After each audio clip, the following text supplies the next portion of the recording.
Big up, everyone. Yes, people. Welcome back to the channel. Welcome back to this show. The North London podcast is back. It is myself and Lee Judges. And we have a full panel tonight. Last couple of weeks, we haven't been able to get it together, but we are back as a foursome. Oh, that sounds so wrong, doesn't it? Sean is back in the house. Henry's back in the house.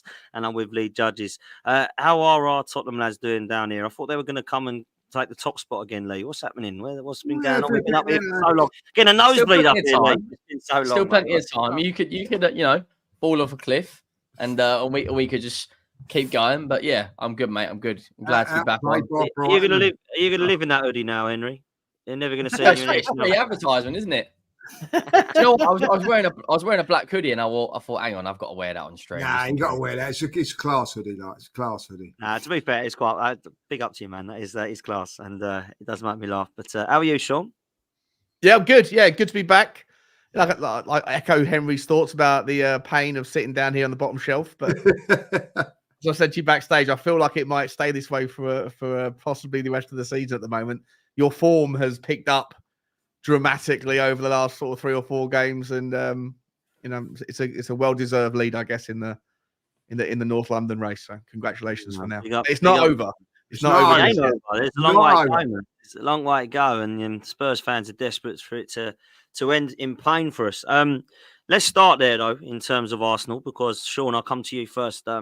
We obliterated West Ham, and I think a lot of Tottenham fans were probably like, oh, and then when it got to 4-5, probably thought, it's quite funny now, West Ham are crap. And West Ham are a team that I know Tottenham fans can't stand either, right?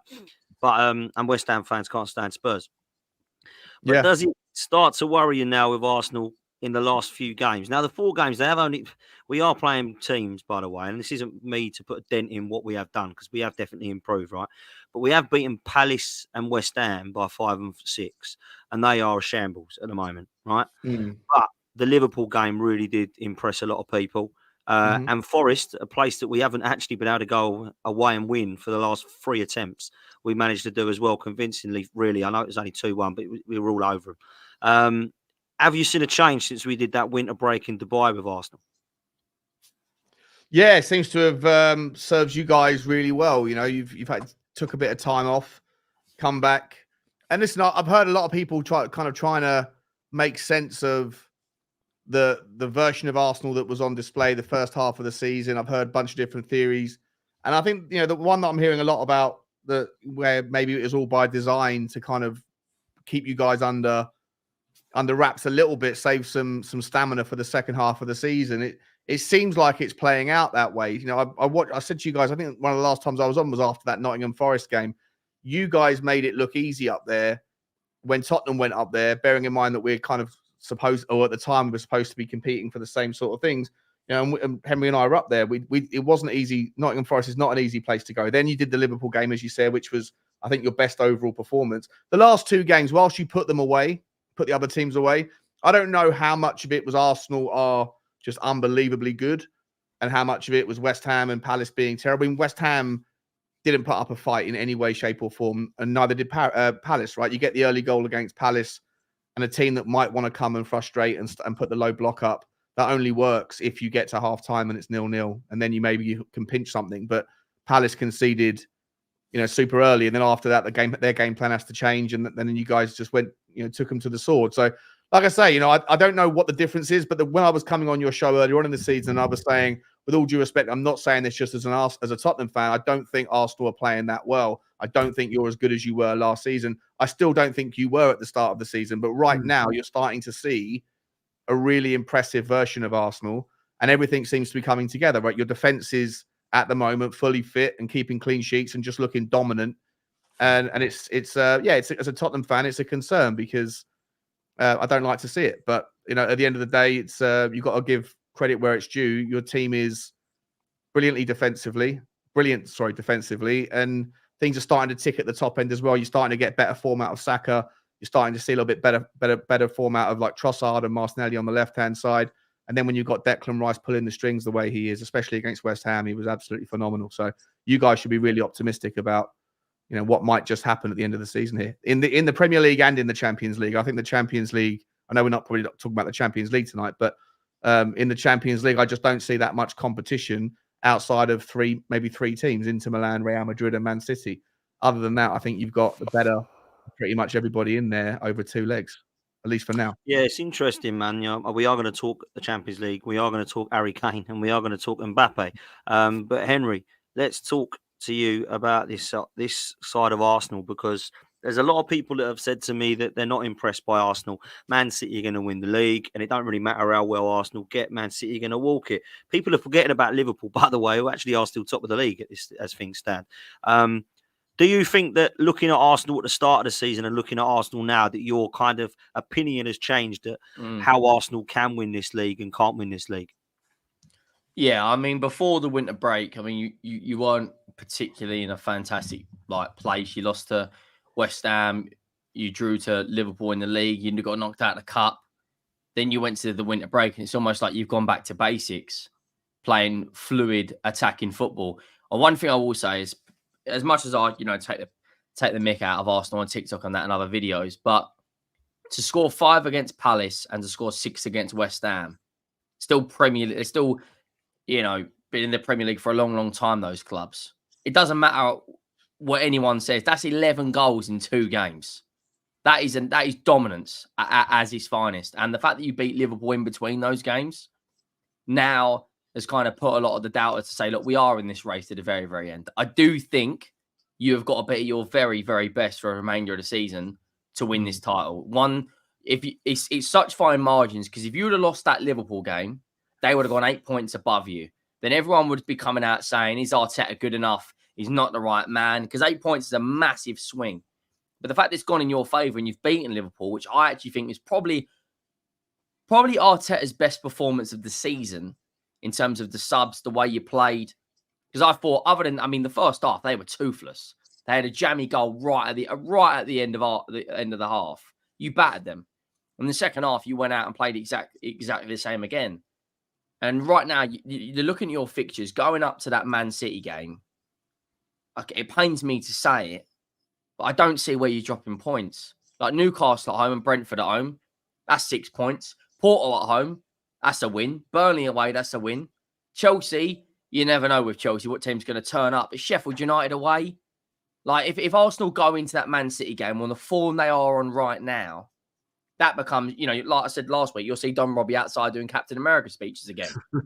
I look at the 3 teams. You've probably got, I think Liverpool have got probably a little bit more of a tougher run in, but a lot of their games at home. But I don't see, even after the Man City game, Luton at home, Villa at home, Brighton and Wolves away, Bournemouth at home. Your fixtures, the tough games are spread out so you can get the momentum going into those games. Whereas if you look at Tottenham's April, we got Liverpool, Man City, Newcastle, West Ham, and then Arsenal all in the space of 5 weeks. Yeah, like your fixtures are definitely brutal, on the nice end. And I do think since the winter break, you've improved massively. Yeah, it's interesting you say about fixtures, because Lee, maybe you'll disagree with me here, bruv, but I don't even look at this season. Everyone's looking at Man City at home, Liverpool at home. We've got to go away to Anfield.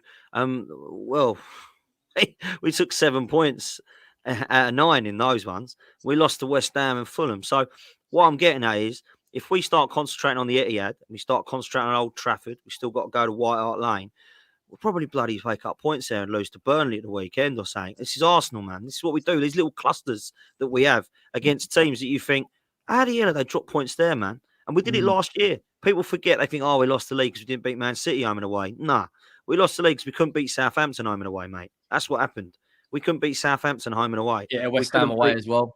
West Ham away, Southampton at home and away. It's just crazy places. And this season, we've done it Fulham and home. We haven't beaten Fulham this year. Home or away. There's always those sort of games there, though. There is everybody has those sort of games. So, even City, I think, who did City lose to? Wolves. There you go. So it does happen. You know what I mean? I lost them away, I can't remember. They lost to them anyway, you know what I mean? So it does happen. I think what you got to do is, the one thing that gives me a little bit of confidence, Dan, as being an Arsenal fan at the moment. And when you look back at it against West Ham, I was nervous about that game and going into that game. But basically, if we turn up and play well, we win. It's as simple as that. We'll play well, turn up, take our chances. We're going to win games. That's how it is. But what you have to do is you have to turn up for these games. You have to be on it. Don't think that Burnley's going to be easy, because it's not. You know what I mean? I watched, you know, like we were saying, like Brighton, Tottenham, Brighton, Burnley up against Liverpool, Everton against Man City. We all said that City, Liverpool, Tottenham would win, which they did, but they weren't foregone conclusions. All of them were tough. Even Man City's game against Everton was tough. So we've got to.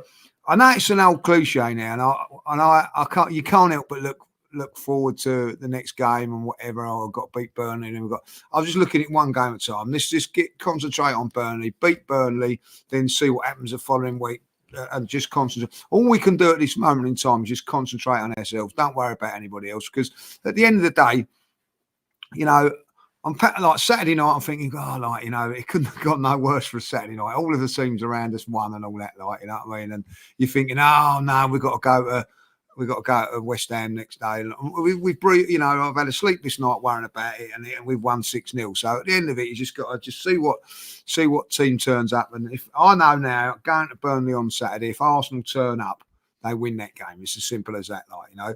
And that's how we've got to be at this moment in time. If we're not up for it, and we're not quite at it, we get punished, and that's as simple as that. And but at the moment, since Dubai, I've just seen a slight difference in Arsenal. Like, you know, I agree with what the guys were saying there. Like, you know, agreeing with what Sean was saying. I don't think Arsenal have quite been at their best this season. They haven't, you know what I mean? Like, but they've been up there, a little bitty here, bitty there, you know what I mean? Just getting through results. It seems now like, right, okay, we've got to this stage now. Shackles off. And we're going to, you know, release the dogs, sort of thing, like, and it seems to be working at the moment.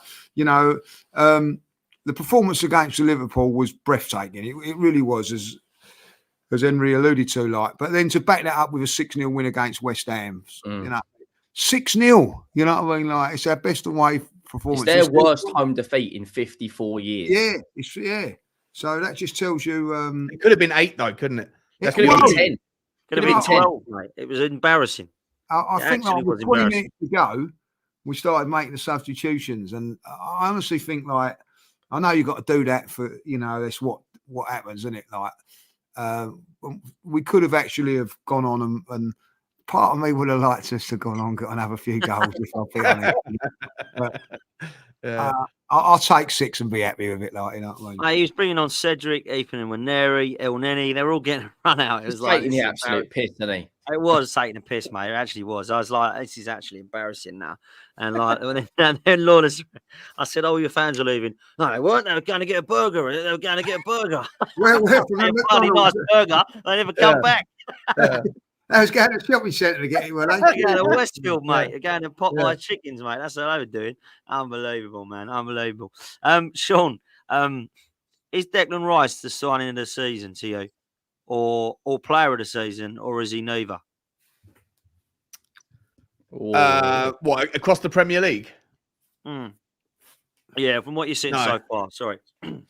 No, I don't. I think he's been brilliant, but he wants to have been brilliant for the amount of money that was spent on him, right? So, you know, I think that you have to bake in when you're looking at kind of output from a player. If you're going to give them the title of signing of or player of the season, then you have to bake in the valuation. And I think if there's other players you can look at elsewhere that have done wonderful things for their clubs, that didn't cost anything like as much as Declan Rice did. If we win the league, would it be? How many goals and assists has he got? Oh, I don't know without looking. He's got about more than that, though, isn't it? I know it's more than that. His value is definitely in the way he connects the dots. And he's been absolutely brilliant. He has been absolutely 4 brilliant. goals, 4 assists, but he's also, I think he's out of most of our games for Arsenal. I think he's got 95 man of the match or something. Man of the match or something. Yeah, crazy. Yeah, I saw that stat. All the big games. He's been phenomenal. But look, for £100 million, he wants to have been. And like I say, I think the only reason why I wouldn't give him that title is because I'd be too salty to give it to an Arsenal player anyway. But on top of that, I think if you look around just across the street at Tottenham, I think you could see Vicario. How much we pay for him? 15 million? No, was it 20 million quid? Something like 17 million euros, I think. 17 million euros, and he's been sensational. I think you got a few, mate. I think you got a few, to be honest. I think Maddison, Van der Ven. I think they've got exactly a mention, to be fair. Like, if we're being fair, fair, who would you say? I also think Cole Palmer. I also think has been unreal. Cole Palmer's been brilliant. He's sign of the season. Who? Cole Palmer, 21 yeah, goal I have to contributions say, in 25 he games. has been up there, man. He's been up there. Madison for me was, and then he got injured. You can't really give it to him now. He's missed loads of games. But if you look at it, I mean, I'm going to be biased, and obviously, and of course I am. But if you look at value and look at what he's done, Cole Palmer is the only reason Chelsea ain't 15th or 16th, if I'm honest. Yeah. Like, do you know what I mean? Like, it is embarrassing. He has been phenomenal, I must say, and I've been really impressed with him. I think player of the season's been Trent, if I'm honest. I know he's injured for a couple of games lately, but he has been unreal, mate, for me. He has been best player this season, I think. If you talk about signing of the season, I'm obviously going to go Rice, but Cole Palmer's a great shout. I think if Madison would have continued, I honestly think you were looking at him quite far ahead, because what he was doing in a Spurs shirt, you know, I tried to tell everyone he'd be a great signing, but everyone said, no, we don't need him. We got Havertz. But he is phenomenal, mate. And if he carries on, then, you know, people might look at I personally think that I think because of Madison's absence, I don't think you can give it to him. Same with Van der Ven. He missed 10 games or whatever, whereas Vicario's been there between the sticks. And if it wasn't for him, Tottenham would not be fourth. Tottenham would be probably 8th or 9th, 10th maybe in the league. He's been absolutely he's been class, man. Pound for pound, I think if you're going for pound, I think, I'll go along with that. I think interesting. He's done well. He's done very, very well. Considering like a lot of Spurs fans were a little bit annoyed about the signing at the beginning of the season. Not annoyed, but like, oh, we should have gone someone we know or whatever, like, you know. And I think he's turned all those fans around. So credit to him for that, like, you know. I think Declan Rice has been fantastic. Foden's been brilliant over the last sort of 3 or 4 months. And I know, like you say, I know you go about player of the year and all that, like, and even when we played and all that, like, it's not what you do at the beginning of the season, it's what you do at the end. Yeah. Do you know what I mean? Like, and people, like, you know, you can have a really good beginning of the season and things can change. But if you start really hammering it now, I think, like, you could, you know, players are very forgetful sort of souls. So, like, players play, like, all of a sudden, like, oh, we've played well over the last few weeks. So Foden will be up there. He's class. I would actually go as far to say that at the moment in the league, Foden's the best player. Up there with De Bruyne. I think he's absolutely class. Yeah, De Bruyne's come back in, and to be honest, he's just blown away everything at this moment in time, isn't he? Like, do you know what I mean? He just smashed the door off the hinges as he walked through. They're incredible, man. They're incredible. Like, they're an incredible side, mate. And, you know, Foden, everyone keeps talking about it's Foden and Saka. All I keep saying is England, go and win that Euros, man, because we have got with Bellingham as well, and Rice. Bellingham, Rice, Maddison, Kane, and then obviously the two that we're talking about, Foden and Saka and Trent. And people are talking about all of those being mixed in with signings of the season, players of the season. If Southgate don't win this, then he really is a donkey, and let's be real. I mean, he's got the best squad you can imagine, particularly sacking-wise, because you haven't even mentioned players like Rashford and Grealish and Tony and players like that. Come on, man. Like, it's ridiculous. Anyway, Henry, if you are Mikel Arteta right now, are you playing when everyone's fit, Trossard up front or Jesus up front? Easiest question without a shadow of a doubt, Trossard. I think technically, and this is a big shout, but I think technically he's the best player at Arsenal. I think he's so good on the ball. It is unbelievable. And he can play on the left. He can play on the right. Didn't he play striker against Arsenal as well? Holds the ball up. He's fantastic running behind. The finish against West Ham, I thought, was outstanding. Gabriel Jesus in front of goal for me. Like, technically, Gabriel Jesus is sound. Drop the shoulder, take on 3 or 4 players. He's great at running at defences. But in a one-on-one, if you've got Trossard running through on goal and you've got Jesus, I'd back Trossard over Jesus. I think Jesus is a player that adds a lot more than just goals, and he doesn't get the highest amount of goals and assists. But I just think Trossard's a better player. I think in the system you've got the wide players pick themselves, right? You got two of the most informed wide players in the league in Saka and Martinelli. But you need that killer number 9 to win a title. For me, Trossard, I'd play him number 9 for Arsenal for the remainder of the season. I think he's absolutely class. I think Havertz, didn't Havertz start up front against Liverpool? Yeah, Havertz started up front. They both started against West Ham, but they were interchanging. But Trossard was really the 9, and he was quality, mate. Oh, yeah, he was absolutely, I can't head and shoulders above West Ham's defence. I generally think, I think Jesus or Trossard next season, if you sign a number 9, is going to struggle to get back in that team if you go and get Tony. Say you go and get an Ivan Toney, like, agree, it's fantastic bench options. Don't get me wrong. And Arteta's substitutions in a lot of these games have been a difference, especially that Liverpool game. Made the substitutions at the right time. But if you go and get an Ivan Toney, I don't see how they're going to play. Like, if you're going in a Champions League match, they're going to be sitting on the bench. But yeah, Trossard for me, I think he's the better player. Yeah, Sean, do you agree with that? Yes. Yeah. No, I think Trossard's fantastic. I don't agree that he's the most technical player at Arsenal. I think Odegaard is, but I think that Trossard is a wonderful player. He's a brilliant utility. You can drop him in anywhere in that kind of front line, and he'll be able to do a job for you. And he has done a job, right? He scored some absolute. Was it his shot in the first couple of minutes of the game against West Ham? There was a world-class save from Areola that tipped it over the top.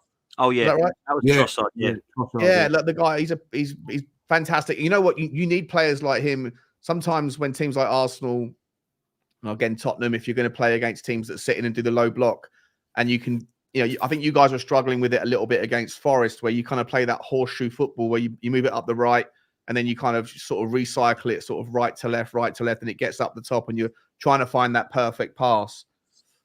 Sometimes the value or the exit, the way out of that to get to kind of create the goal that you're looking for against frustrating teams is to take pot shots from deep. And I think in Trossard, you've got a guy who doesn't need a lot of time, can create a lot of space very easily. And when he does strike the ball, he's one of the better strikers in the league. So a lot of his goals are really, really, impressive and nice on the eye. So I think, I prefer him to Jesus, but that's not to dismiss the value that Jesus brings. I think he's a brilliant player as well. Yeah, listen, I really like Jesus as well, but I agree with Henry. Trossard gets the nod for me, Lee, at the weekend. Yeah, he gets the nod at the weekend, but I still think that Jesus is the better player, in my opinion. I think on his day, I don't think a fully fit Jesus, let's get that right, is class.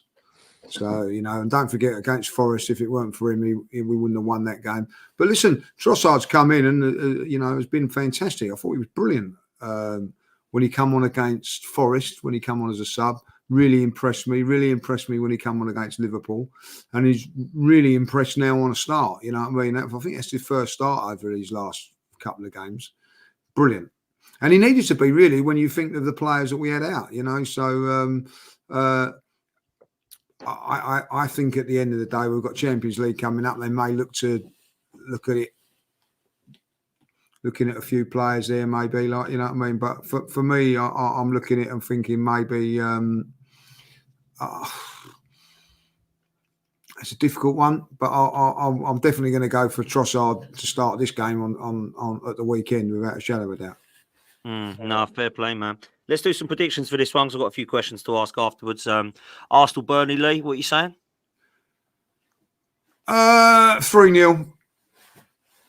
Yeah, I'm going 3-0 as well. Henry? I'm going to go 4. Ooh, wow. Sean? I went 3-0 on my bet slip. Oh, well, there we go.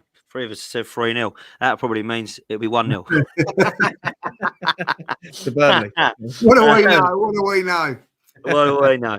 Let's move to Spurs. Do you know what? I didn't even put the title in for this show because Sam set it up and I've looked at it. He is cheeky. Have you seen what he's put? Will Werner ever score for Spurs? It's what he's put as the topic. Legend. Let's talk about a player that did score for you last minute goal. I mean, I must say, I sat there at Soccer Saturday, me and Lee, we were like, oh, that'll do. It keeps him away from us a little bit. Boom, last 96th minute. Brennan Johnson out of every single player. I must say it was a class break from you. And I thought it was quite a good game, actually. It was a good game.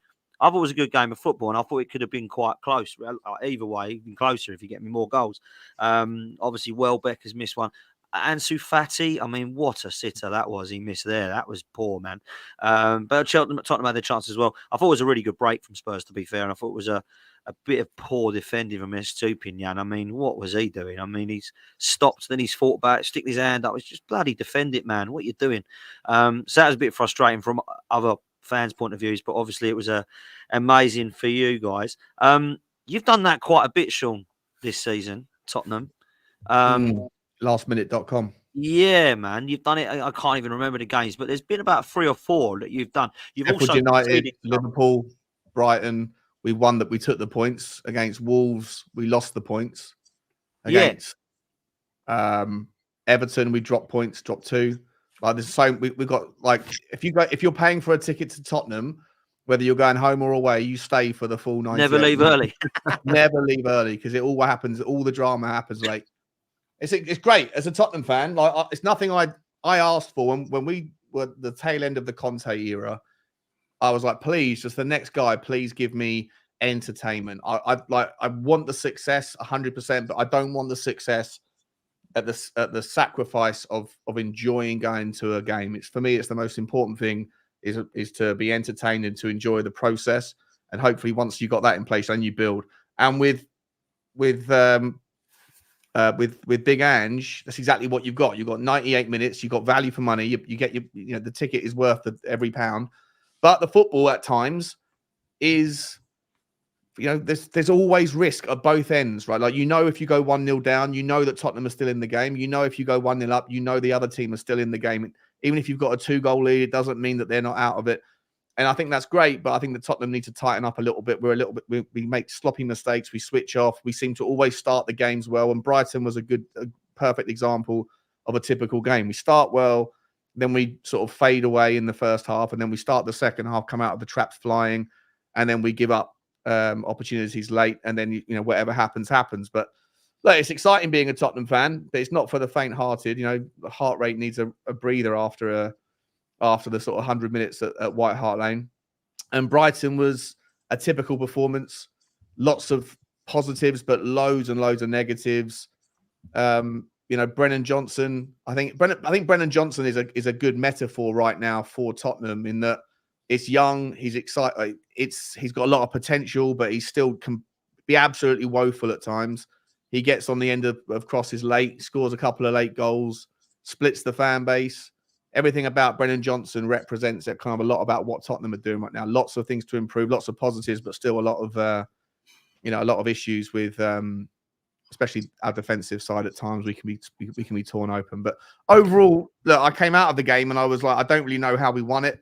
But it's interesting because a lot of neutrals said that Tottenham deserved the victory, but a lot of Tottenham fans didn't think we did. So I'm looking forward to hearing, and I know Henry's take. I'll let him speak now, but I'm looking forward to hearing what you guys thought, whether or not we deserved it or not. Yeah, it's interesting, man. Henry, I'll come to you next. I think when I saw the game, I thought it was very, very even. And I think you were on here last time with us saying this could be 4-4. And to be fair, it could have been. It was like that. It was really mental. Like, there was the amount of chances that were in it, high-scoring games and stuff. Brighton, I have no idea what I'm getting. 1 minute they're holding 6 against Everton, then they've got 4 holding them against Luton, and then they're going against Tottenham and actually giving them a right good game. It was a great finish for you, and I must say, I think you're the only team that I can guarantee Champions League football to is Tottenham. I don't know what I'm going to get from Villa or Man United. They might be able to get that 5th place. I think you're going to get 4th, and some think you might, flirt with getting 3rd or whatever it be. But I think you will get Champions League football. And I think those sort of games you'll look back at and go, oh, yeah, it was Sheffield United last minute. And it was, Brighton last minute. We look back at that. They are so important, those sort of victories, Henry. Do you know what it is in terms of Brighton and Spurs? If you look at the last 6 games, like, I think you both hit the nail on the head. Like, you don't know what team's going to turn up. Luton put 4 past Brighton, right? We're conceding last-minute goals. We're also scoring last-minute goals. I said on the preview, if you're a neutral fan, it's an absolute, like, you're sitting there with a beer or chocolate or whatever's your thing, and with your feet up thinking, do you know what, it's going to be 90 minutes. The thing for Tottenham is, in that 90th minute, it's the most nervous you are throughout the whole game. Because, like Sean said, we've conceded goals against Wolves, Everton. We've also scored winners against Liverpool, Sheffield United, and now Brighton. It's we got the fixtures are kind to us. Going in on our next couple of home games, Wolves and Palace. I think we beat both of them. But that Brighton game, Sean's bang on the money. First 15, 20 minutes we were right, but then we've got this weird kind of, we just become a passenger, and we're like to the other team, okay, come at us because we know how dangerous we are on the counter. It's almost like other teams for about 15, 20 minutes. It was the same in the Everton game at home and Everton away. It was the Brentford game and the Bournemouth game, where teams just have a 20-minute spell where we just kind of sit back and we're happy to defend. Then we get into half time. We get this big 15, 20-minute push where we know, hang on, let's go for the jugular. And that's normally in that next, between the 45th and the 65th minute, I think is where we've scored a lot of goals this season. Yeah, it's where we're at our best, yeah.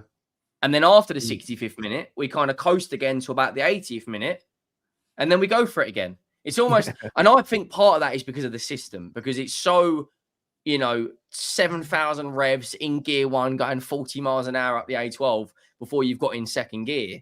Like it's so gun-ho for so much time. The players are just going, hang on, we're absolutely Donald Duck here. Like we are, because not every team in the Premier League can press 90 minutes. There's no Arsenal don't do it. A lot of games Arsenal go away from home and say, we know how good we are defensively. You come at us and we'll get you on the break. It's only Man City that just pass and pass and pass you to death. But we are like I've seen some of the heat maps and some of the formations. I think we played a 2 at the back against, was it Brentford? We played a 2-6-2.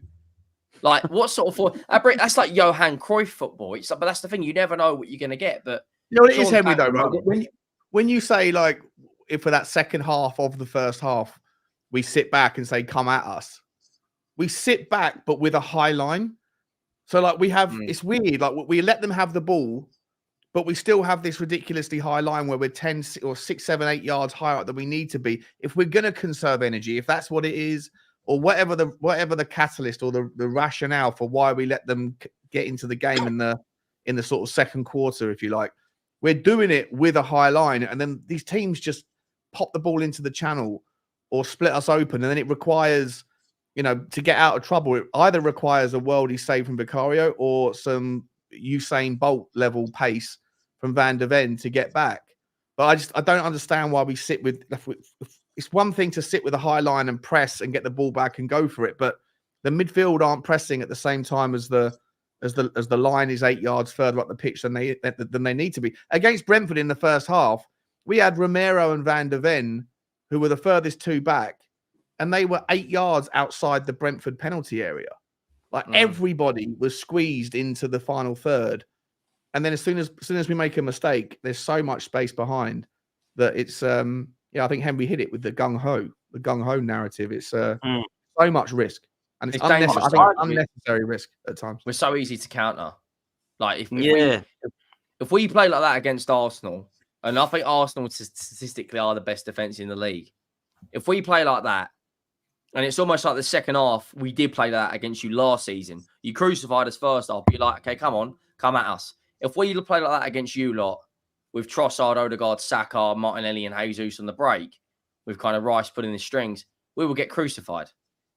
But I don't think he plays like that against the biggest. I don't think he plays like that against Cities and the Arsenals and the Chelseas. But it's dangerous though. Like Wolves, if Wolves have a fully fit Cunha, I know he's out for the rest of the season, and a Neto on the counter against us, like teams have got to be thinking, hang on, we've just got to bide our time and we'll get our chances. Yeah, man. I mean, I actually agree with King Hodawir in terms of Sean was saying, be interested to know what you think.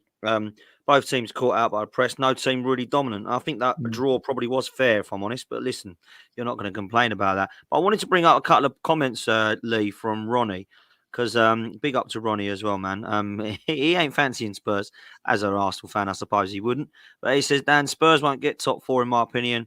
They're too open at the back. It'll be United or Newcastle who will get 4th. I mean, Newcastle got a hell of too much to catch up. And then this one as well says, all of your games are on a knife edge.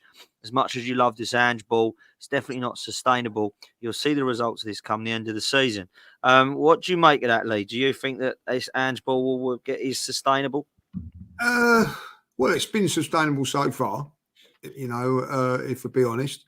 I think looking at the game against Brighton, in my opinion, I watched most of it. I was watching the Burnley-Liverpool game, and then when Liverpool scored, I heard that Brighton were winning. So sorry, I just put his comment up. It just made me laugh. Sorry. It just made me laugh. Sorry, please continue, Lee. Good old Steve. I know Steve's like, he's a very good one, So I looked at it and I thought to myself that the actual game. So I started watching the game, and both teams were. It was like a basketball game. Both were quite willing to take risks in their own half and all that. Like, lose the ball, don't worry about it. We'll win it back, and it went from there. And I think the game changed on a couple of things. And for me, Danny Welbeck going off, I felt that he was winning things and working hard. Once he tired, they brought on that Ferguson. Didn't have the same impact. And the two substitutions from Tottenham with Song and Johnson. Johnson had a nightmare up until we scored, by the way. Like, he just weren't going for him. But the one thing that you don't do, there's a minute to go. And I'll tell you what, and credit to Brighton. I'm going to give them credit, but it was their downfall.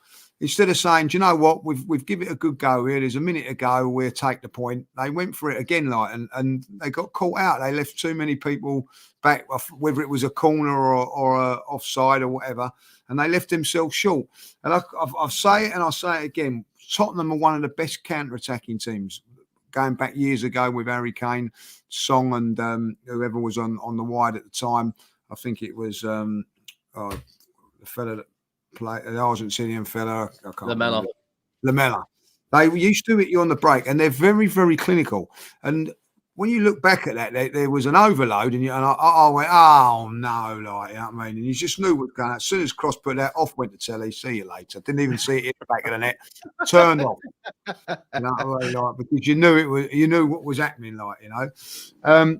But I think that Brighton were worthy of a point, but they had a couple of good chances, missed them, and at the end of the day, they went for it and they left themselves open and got caught out. And I tell you what, it was an entertaining game. I have to say that, like, you know what I mean? I sat there and I thought, like, you know, you're getting your money's worth down Spurs at this moment in time. It was a good game.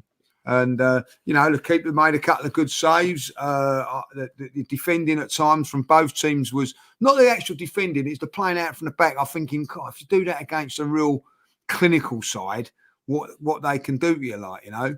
And it'd be very interesting going forward for Spurs, what front three it'll be like, you know, because I know Werner's having a tough time at the moment in front of goal, but he causes problems, caused a couple of chances in the game before created, and makes things happen for Tottenham. It's just that he hasn't got he never really. No, he wasn't. I know, even at Chelsea, he wasn't terrible.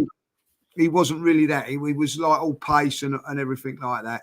But I think if you put him on the right, because I think that Kulusevski and Brennan Johnson, for me, both of them, like, that right-hand side is there for one of them to grab if they want it, and both of them come in for a game, they disappoint. The other one starts the next week, he disappoints. What Kulusevski, by the way, because he looked quality when he first came to you. It looks like he's put a bit of weight on, doesn't it? He don't look right, does he? Like, people were saying he's better than Saka to me not long ago, and I'm thinking, he looks nothing like him. You can't let that go, can you, Dan? You love to bring that one up. Come on, man. Even Turkish, that was what was mad. Turkish actually said it. Turkish normally well, you know. I mean, unbelievable. I couldn't believe it when they showed me that clip. I thought, what is he talking about? I think he's just pounds on it. I don't think he's a bad player. From a bad injury. He had a bit of an hamstring injury or something, didn't he?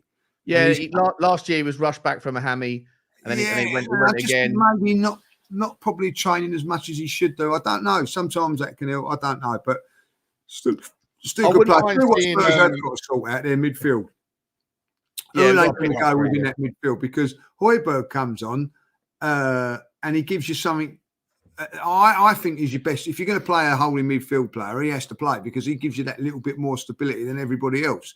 And when he comes on, I know Spurs get a little bit more control of the game where it's sort of going down one end, going down the other. He does give you a little bit more control. He slows the game down, whereas everyone else we've got is a lot more. Man. I don't like him. You got to play he's not the answer. He's not the answer long term. But if Tottenham want to start getting a little bit more control in games in midfield, I need Bissouma back. When is he back? He's back. He's back. But you know what it is? No, wouldn't know it. They're all inconsistent. Every one of them. And I'll say the same about Brennan Johnson and Kulusevski as well. Like, they're inconsistent. One game they come on, or Højbjerg can come on in the 60th minute and do really good things, but then he'll have a sloppy moment where he'll give away a pass late on and will concede a chance that may or may not cost us. Bissouma started the season consistency. He was brilliant. And all of a sudden, after the Luton game, just every time he played, have moments of good, but loads of moments of bad. Bentancur, our best player last year, or one of our best players, the year before when he first came in, and then last year before his injury. This year he's come back. Moments are good, but loads of weak moments as well. I think that whole midfield, same with Skip. The only one who's been Madison's very consistent at the top end, but in picking like the other two, very consistent. and Pape Sarr's been very good. Yeah, he's been good. That third option, whoever it is, there's no consistency in their levels. Surely, when everyone's fit, you'll play Bissouma, Bentancur, and Madison, right? For me, I think Sarr's. Yeah, I'd go Sarr, Bentancur, Madison. So Bissouma don't play. I've been saying for ages, for absolute ages, and I think Sean has as well. We need an 8 who can actually score, but the most important thing is we need a 6 who can play the anchor role. And we had someone like who's got a similar profile in Skip, but he's just nowhere near good enough. We need we need a number 9, a right winger, and a 6. Proper 6, an old school monster number 6 who knows how to crunch someone, can thread a pass, keep it simple, stupid, just control the pace and the tempo. Someone like a Polinia would have been lovely from Fulham. Someone like Zubimendi, someone like an Onana from Everton, someone who can just sit there and protect the back four a little bit, not have to do anything too tricky, be press resistant with a nice pass. If we do that, because we haven't got that, we've got 15 8s. We haven't got any 6s, any real 6s. So true, man. But we were a bit like that, to be fair. We were a bit like we got 6s or 10s. We ain't got many 8s. We got Rice, and then we got someone. Havertz might play there, or Smith-Rowe might play there, or Vieira might play. We ain't really got. Though, Arsenal, when required, went and put serious money down on a statement signing. Tottenham are heading in that direction because it's a market of I heard the De 9 Jong are a dying breed and the 6 are a dying breed. So if we want to go out and get a world-class forward or midfielder, that big question mark is going to be De Jong. Frankie De Jong, mate. Today, not going to be De Jong. I mean, he's not going to come, in my opinion, but that's the sort of player you want to be linked with, isn't it? Jesus. Yeah, but he's not the answer. Like we're going to have 40 number 8 Arsenal tomorrow. I think he's quality. Yeah, he is. But you're looking at because of Barcelona's situation, they're going to drain every ounce of juice from the squeeze. They're probably going to want 80, 90 million. We're not going to go and do that. He's on about £700,000 a week. Yeah, he's wages. They owe him so much money, don't they? They owe him like 5 million. Paid double at the moment, isn't it? He's like he's on 350 a week, but because they owe him about a year or two. Is that what it is? Okay, right. Yeah, they owe him like either. I looked at it and I thought, surely you ain't paying him that. It's a crazy amount, isn't it? But listen, what are we saying for the goal for the game then, Henry? You got Wolves at home, is that right? Yeah, I'm going to go 3-1, but we don't keep clean sheets, so Wolves will score. Saying that, you watch us win 4-0 now. No, 3-1 Spurs. No Cunha. That's a big miss for them. He was at unbelievable Chelsea away, and he's been a very good signing for Wolves. They've still got Pedro Neto, who for me would be my number 1 transfer target in the summer. He's class. I want him badly. He just oozes sauce, as expressions would say. But yeah, 3-1. Sean? 2-1. And to answer the question on your title, I think Timo's going to score one. I was going to ask if Arsenal are linked to Pedro Neto, right? I know you're getting the score predictions. Yeah. Where's he going to play in the Arsenal team? Who's he going to see? Well, he's not. He's going to be back up to Saka, which is why he might fancy Tottenham more if he wants first. Yeah, you haven't signed a right winger because of that in 4 years, and the only one you did sign, you loaned him back out to Brazil. Yeah, exactly. Well, he was crap to be fair, but yeah, I think I think Pedro Neto would be fantastic, and he will play games, but he ain't going to play every game. Yeah. Could you move Martinelli to the 9 and put Neto on the left? You could do, but then we would want to buy number 9, don't we? You know what I mean? So then you're missing out on the number 9. This is the thing. We need both, man. We need Neto and Tony. Yeah, but is Tony going to come and play? Sorry, is Neto going to come and sit on a bench for Arsenal? Yeah, that's the problem, Dan, and that's where I think they go for a number 9, and then Jesus can back up both of those positions, wide right and up front. That's what I think that they do. Neto would be an unbelievable signing for Spurs. Yeah, it would be, but I'll be pissed off at Madison and Neto. It's like Spurs have had this problem for years, trying to get a striker to cover Harry Kane. They know that, when you're going in there like £67 million striker, Where am I going to play? Where are you going to back up the cane? Oh, thanks for the chat. You know what I mean? Like that's what's going to happen. Like, you know. Yeah. So no, you are right. You are right. The higher you go up, when you get high up there, the harder it is to make these signs. It's hard. It's hard. Unless you can guarantee trophies like Man City does. Yes. Yeah. Exactly. Yeah. Top players don't mind playing 50% of the games if they know they're going to pick up 2 trophies at the end of the year, and doubling their wages as well. But it's saying that City have got a weird model, because if you don't want to be there, Guardiola will open the door for you and say, "See you later." And I think Grealish is the next one to go. I think Grealish goes in the summer. That's a lot of money to spend on him, wouldn't it? When you look back now. Yeah, but saying that, he's gone there. He's won. Worth. If he wins a league title this season, they're not bothered about losing 40 million, are they? Oh no, they ain't bothered about it. I'm just thinking about the player himself. I always looked at him and thought, "You're a top player," but when they went 100 million, he's gone there. Potts. He's won a treble, 3 league titles. He hasn't had a bad run, has he? Yeah, no. But the thing is, I don't think it's him though. What I'm saying is, because I don't think it's, oh my God, Jack Grealish, what a disaster. Brilliant for him. He's gone there and picked up all the trophies. But do you look at it and go, Man City ain't winning that treble without him? No, they're walking it without him. So it ain't worth 100 million, is he? I think he contributed last season for them. Yeah, of course he did, but they all did. What I'm saying, I don't think, but 100 million pounds, should that be a contributor, Lee? Oh, he contributed a bit. It was only 100 million. He contributed a bit. You can say that about a lot of their players. You know what I mean? Like Alcaraz is another one that did he really contribute? They've got like certain players that contribute. But at the end of it, you know, you look at Phillips, they spent a lot of money on him and they probably let him go for that. And the same with Grealish. Grealish, you like at the end of it. Top player, but I just think it's a lot of money. And I look at what 100 million pound would get, and if that is what it is, that is a hell of a lot of money. I reckon they sell him for. Yeah, I reckon they get 60 million for him. And then they go and get Paqueta. Well, send him back to Aston Villa. Yes, well, I'll tell you what, wouldn't that be a great move for him? Like, he's gone and won a few things here and go back to Aston Villa. He goes back to Villa, I'll tell you what, he'd jump at that. 100%. Aston Villa are in a bit of financial distress. Aston Villa go and sell Bailey or Diaby, whatever it is, for big money to get their books right, and then go and try and do a nice deal with Man City to get Grealish on the cheap, replace like for like, or maybe different side of the pitch, but not a bad solution, is it? Or Newcastle. Newcastle could be a shout, to be fair. Or Spurs. Spurs could go in for him, to be honest. Listen, I would do anything to see Jack Grealish in a Spurs shirt on that. On it. He would be just, him and Maddison together would, honestly.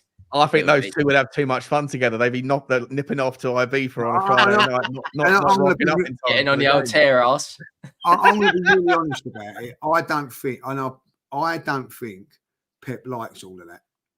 No, he doesn't. Of course not. I don't think he likes all that, like, partying and all that, like, you know what I mean? Oh, yeah, he finds some wages, doesn't he? Like 3 weeks wages. Deep down, I think that's not impressed him, what has been going on, getting drunk and all that. Like, we've all think it's a bit of a laugh and all that. I don't think Pep likes it that much. No, that's fair enough. Yeah, you're probably right, man. Harry Redknapp was the same. Harry Redknapp used to talk about, was it Tarab? I'm not sure who it was. He goes, if he could pass the ball, if he could pass a bar as well as he can pass a ball, we might have a player there. Yeah. Unfortunately, his professionalism wasn't up. I'm think that Pep's very much into all that, and he Yeah, I agree with that, man. You've said that. I'm gonna go 2-0 Spurs. Lee? 2-1. I think they'll win again. Like, you know what I mean? I don't see Wolves scoring, man. They lost Cunha, and I know we just mentioned Neto, I suppose, but I don't know. We'll see, man. Listen, let's talk about your old centre forward quick, shall we? Because if this is going to happen, this is one of the biggest bottle job footballers I've ever known in my life. I mean, how the hell can you go to Bayern Munich and break all the personal records again and pick up all the golden boots that he did at Spurs and not win a title or a Champions League? They lost to Lazio last night. Was it last night? Not before. Yeah, deservedly so. Deservedly so. They looked terrible, by the way, Bayern Munich. Everyone thought they were going to win this. Smashed it a week 3-0. They looked terrible. They got battered by Xabi Alonso and Leverkusen, who I think are going to win the league, by the way. Still haven't lost a game yet. And when you look at it, they don't look like they're going to win a Champions League. They're out of the German Cup, equivalent to the FA Cup. This geezer is not going to win anything again, is he? 2 words.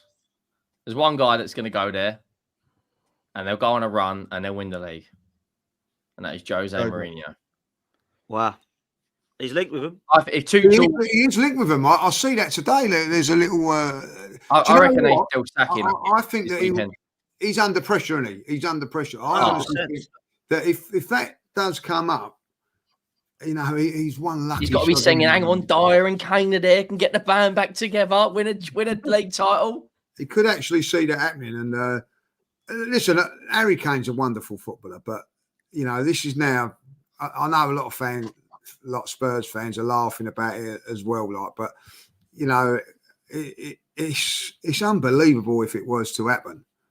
He'll end up going to Celtic. I think that they was lucky last season, guys, to win the league. If I'll be honest, by me, they should never have won it last year. Yeah, I agree with that, didn't they?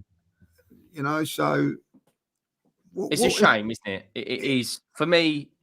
He's still the best. I don't care how many goals Haaland scores. Harry Kane is by far a better footballer than Haaland is. I think he's a better footballer. Oh yeah, and he's gone to Bayern Munich. You know, they got slapped 3-0 first game of the season when they could have won the Shield by Leipzig, a Dani Olmo hat trick. Yes, I remember that. Then they get knocked out of the DFPK Pokal horrendously, and they've lost 3 of the last 6 games. And the worst part about it is they're not even creating clear goals. I didn't know he was playing yesterday, Henry. I didn't know he was playing. Second half, he was playing. Do you know what he's doing? He's doing what he did coming so deep to get the ball. He was playing. Yeah, I didn't know what he was doing. He might as well play DM, because the thing is, Bayern Munich aren't used to this. Right, their fans are going berserk. Get Tuchel out. Tuchel out was the #1 trending sporting topic in Germany. Get him out. Their fans are going berserk. If he loses, or even if he wins and they don't put in a good performance, he's gone. But it's more to that. Bayern Munich's recruitment is absolute toiletries. They want to get Mudryk in the summer. They've signed Dyer. Like what? They're going to get let go of Kim Min-jae and De Ligt. Yeah, I don't know who's. Why are they trying to get your old players, by the way, from the Poch era? Trippier, Dyer, Kane. Well, they had Oliver Kahn, didn't they? He was their director of football, and he was.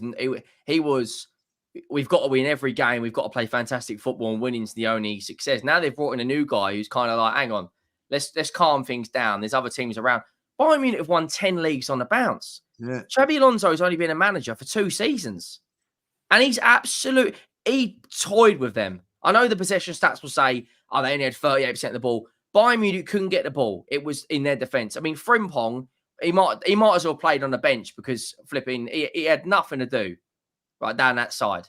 Harry Kane has got far too much power already at Bayern Munich. Not only has he got his mates, he's got his Eric Dyer in. He's also had a word about, as you're saying, Dan, to get Kieran Trippier back. He also found himself on free kick duty last night.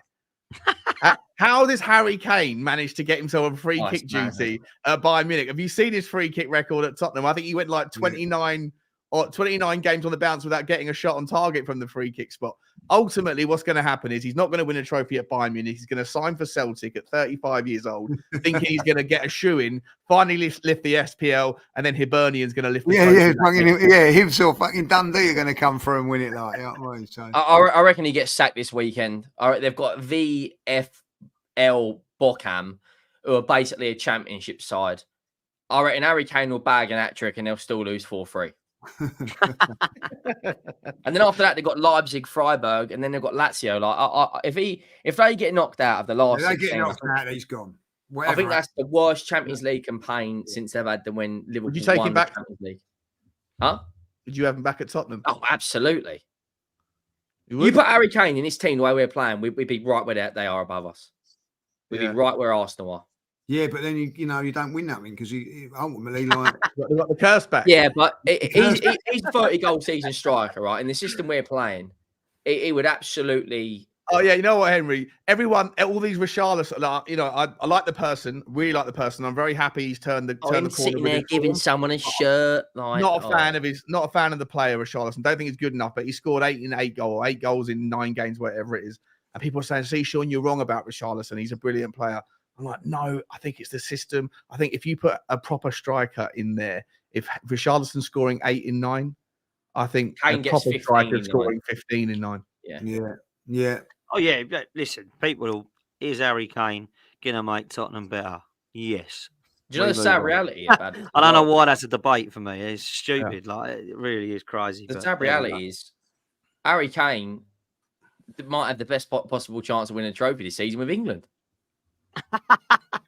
That Southgate managing that ain't happening. Yeah, Southgate will mess that up. Southgate and Harry is a bad combination, boys. I tell you that. Does that count? By the way, does that if you're Harry Kane, does not lifting a club trophy but lifting one for your country, is that good enough? Does that tick the box? Lifted anything since 1966. That'd be the best thing he's ever done.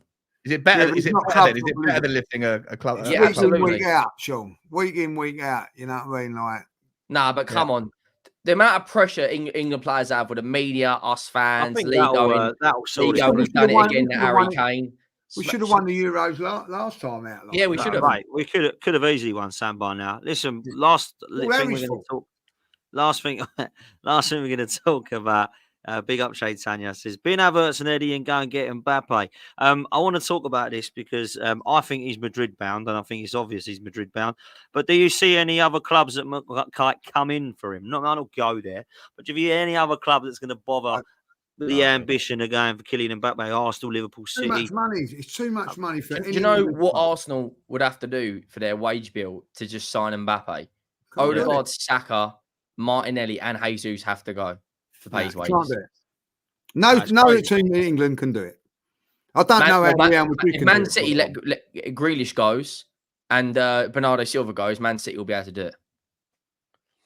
I don't even know how Real Madrid can do it, if I'll be really honest. They can't.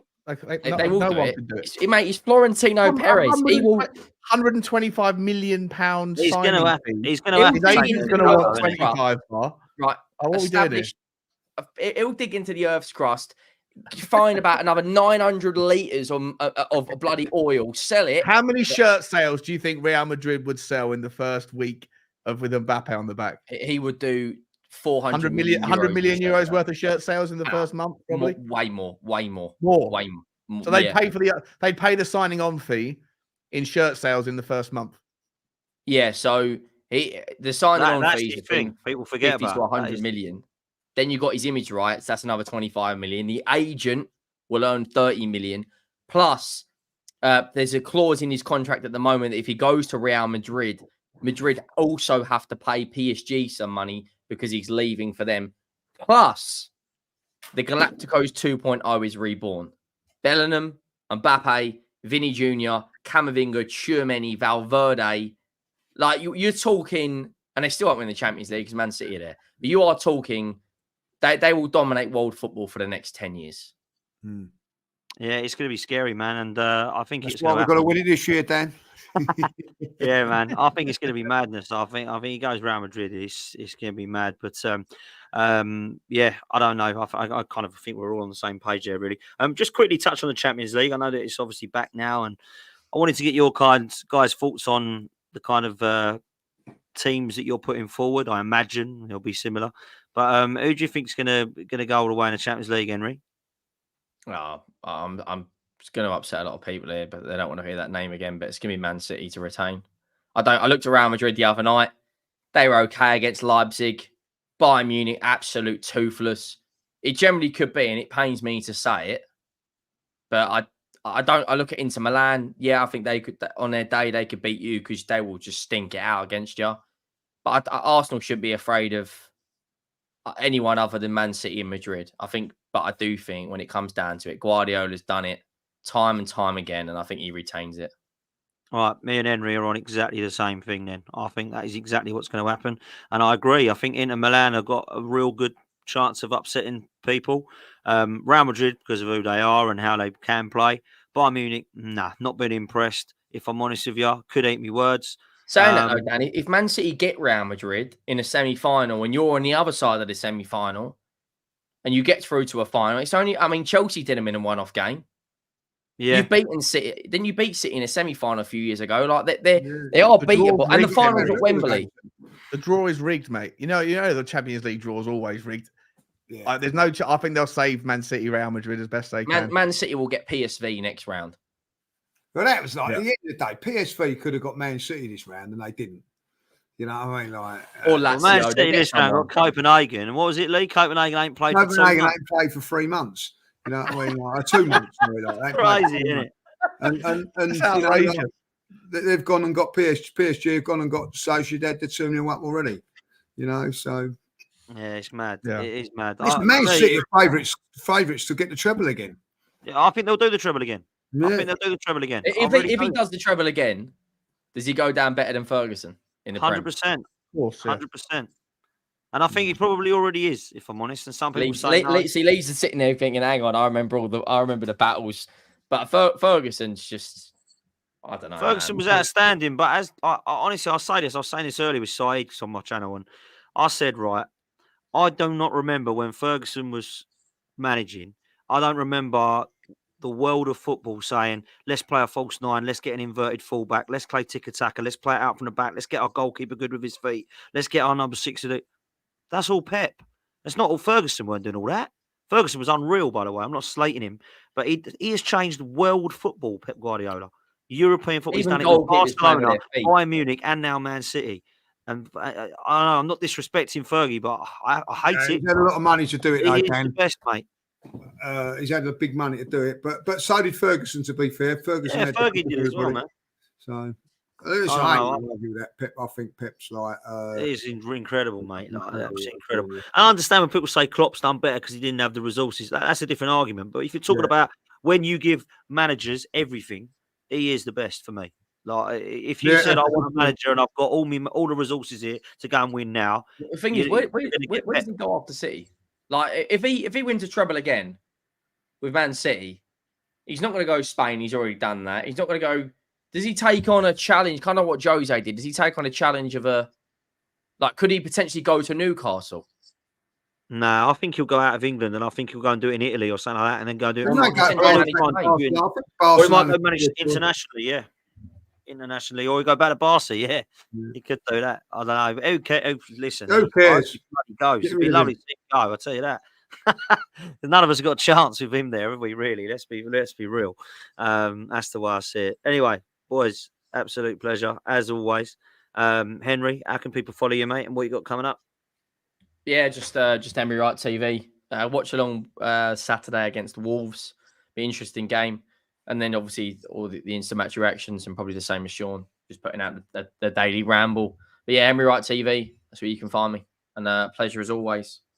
Yeah, man, always. Sean, likewise, mate. Yeah, well, normally I plug the Tottenham channel, Spurs Talk Show, but because most of your audience is probably Arsenal, I don't suppose there'll be much takers. But I have got a second channel now called Sean Butler TV, which is looking more at football finance, the business side of sport. Lots of content on that sort of thing. So it's a passion of mine to go into that sort of side of the game, and lots of content coming out there. So if anyone's interested in that stuff, it's not about Tottenham, it's about FFP and multi-club ownership. And I've got a video coming out about the Serie A Brazilian financial situation. So I find it interesting. If you do, Sean Butler TV is where you can find it. Appreciate you for having me on, Dan. It's been fun as always. No, always, man. Come on. Always welcome. Judges, we go into this weekend. You going here? Yes, I'm up there. Yeah, I'm going up, staying up in Manchester for a couple of days. So I'm looking forward to that. Absolutely, man. Enjoy it. I can't be there, but I'll be in the studio for the old watch along. So yeah, take it easy, people. Up the Arsenal. See you later. Have a good weekend.